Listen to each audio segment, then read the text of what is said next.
네, 한미 정상 통화 내용 유출 관련해서 법적인 이슈 한번 짚어보겠습니다. 남승환 변호사의 시사법률입니다. 남 변호사, 이거 뭐 일단 사건 관련 내용을 좀 다시 짚어볼까요? 네, 외교관인데 K씨라고 합니다. 조윤재 주미대사 등 극히 일부 인사만이 볼 수 있도록 분류된 한미 정상 간의 대화 내용이 담긴 친전을 보고 그 내용 일부를 자신의 고등학교 선배인 강효상 자유한국당 등 의원에게 전달한 것입니다. 외교부 감찰단은 이 미국 워싱턴 DC에 있는 주미대사관을 찾아서 전 직원을 다 조사하고 열람 권한이 없는 이 K씨 등 직원 상당수가 그 한미 정상의 통화 내용을 회람한 것을 확인했다고 합니다. 아니 그 열람 권한이 없는데 어떻게 그런 걸 임의로 볼 수가 있는 건가요? 네, 뭐 저도 잘 이해는 안 됩니다. 열람 권한이 없으면 아무리 내부 직원이라도 못 보는 게 맞고 그 비밀 등급에 따라서 볼 수 있는 사람과 못 보는 사람을 구별하는 것이 맞는데 그럼에도 불구하고 관행적으로는 직접적인 업무 연관성이 없는 사람들도 열람하려면 열람을 했다고 합니다. 이건 좀 문제가 큰 것 같고요.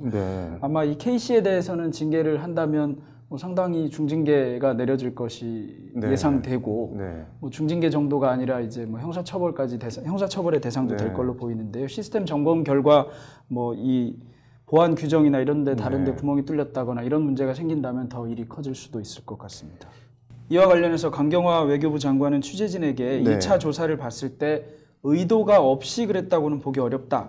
조사 결과를 보고 엄중한 문책을 할 것이다. 이렇게 말했습니다. 이게 뭐 단순히 회람한 정도가 아니라 고등학교 선배죠. 자유한국당 강효상 의원에게 이 내용을 전달해서 문제가 커진 거잖아요. 네. 유출된 통화 내용은 문재인 대통령이 도널드 트럼프 대통령의 그 방한과 관련해서 통화를 하면서 5월 25일에서 28일까지 일본 방문 일정 직후에 방한을 요청하는 내용이었습니다. 강효상 의원은 이걸 이제 국회 정론관에서 기자회견을 열어서 방한한다면 일본을 방문한 뒤 한국에 잠깐 돌아가는 길에 잠깐 들르는 걸로 충분할 것 같다는 등의 내용을 공개하면서 이런 내용이 이제 구걸 외교에 해당한다. 경색된 한미 관계를 보여주는 상징적인 장면이다. 이렇게 주장을 해왔습니다. 뭐 여당인 더불어민주당은 이거 뭐 외교기밀 누설이다라고 뭐 고발을 했는데 이게 법적으로는 어떻게 되나요? 법률적으로만 따지면 형법의 113조에 이게 이제 외교상 기밀의 누설인가 아닌가 여부가 문제됩니다. 113조는 외교상 기밀을 누설한 자는 5년 이하의 징역 또는 1,000만 원 이하의 벌금에 처하도록 하고 있고요.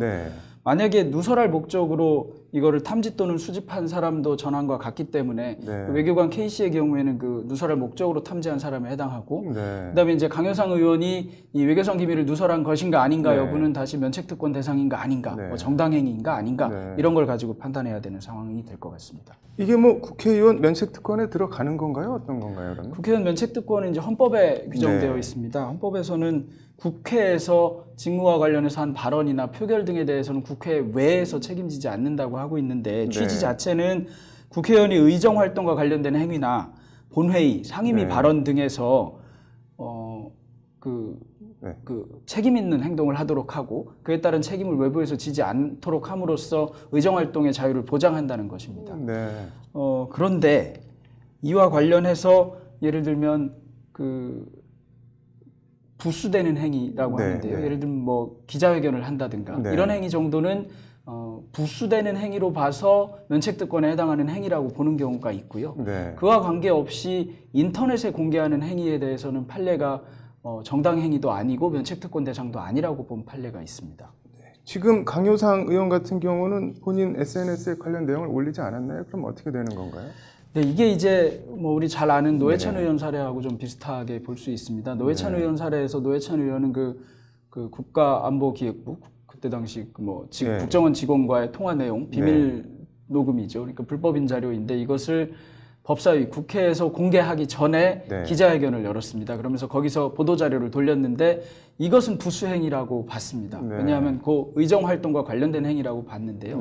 그래서 그거는 면책특권에 해당한다고 보고 다만 그 뒤에 노회찬 의원이 이것을 인터넷에 게시한 행위는 직접 관련이 없는 행위라고 봐서 아예 면책특권 대상 여부를 따지지 않고 더더구나 정당한 행위도 아니라고 봐서 처벌했습니다. 결국 이 일로 의원직을 상실하게 되는 결과가 되었는데요. 이거에 비추어 본다면 지금 강효상 의원의 한 행위, SNS에 바로 공개한 행위, 이건 국회 의정활동과의 연관성이라고 따진다면 정론관에서 발표한 행위 정도가 있을 것 같은데 과연 이거를 그렇게 좁게만 해석해서 면책특권을 아주 좁게만 할 것인지 아니면 뭐 국회의원이 국회 안에서 한 행동이라면 회의가 열리지 않거나 할 때는 아무 말도 못 한다는 얘기가 네. 되는데 그 정도의 경우도 국회의원의 의정 활동으로 좀 봐야 되는 것이 아니냐 이런 견해 대립은 있을 수 있습니다. 네. 그런데 지금 발표한 내용은 제 개인적인 의견으로는 이게 국민들이 다 알아야 될 정도의 네. 내용인가. 이게 국어외교, 저는 문헌만 봐서도 국어외교라는 느낌이 잘 들지는 않는데 네. 그것을 알아야 되는 것이 엄청나게 큰일이어서 이게 네. 면책특권 대상이 되는 행위인가 자체에 대해서 저는 조금 의문이 있습니다. 그 통상 정상회담에서 오간 말이나 이런 거는 뭐 국익 이런 것 때문에 공개를 잘 안 하지 않나요, 법원에서도?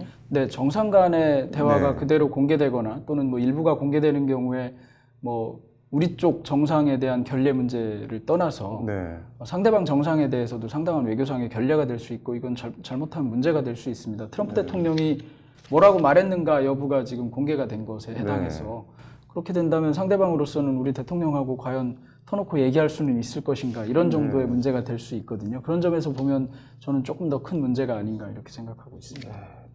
뭐 지금 자유한국당에서는 정상적인 의정 활동이다. 그리고 여당이나 청와대 그리고 상당수 보수 인사들까지 국익과 뭐 국격을 해친 행위다라고 하는데 후자 쪽이시라는 말씀인 건가요? 네, 저는 좀 그렇게 보이는 것 같습니다. 네, 아무튼 뭐 일단 고발을 해서 수사에 착수할 텐데 검찰이나 법원이 어떤 판단을 내릴지 지켜봐야겠네요. 오늘 잘 들었습니다.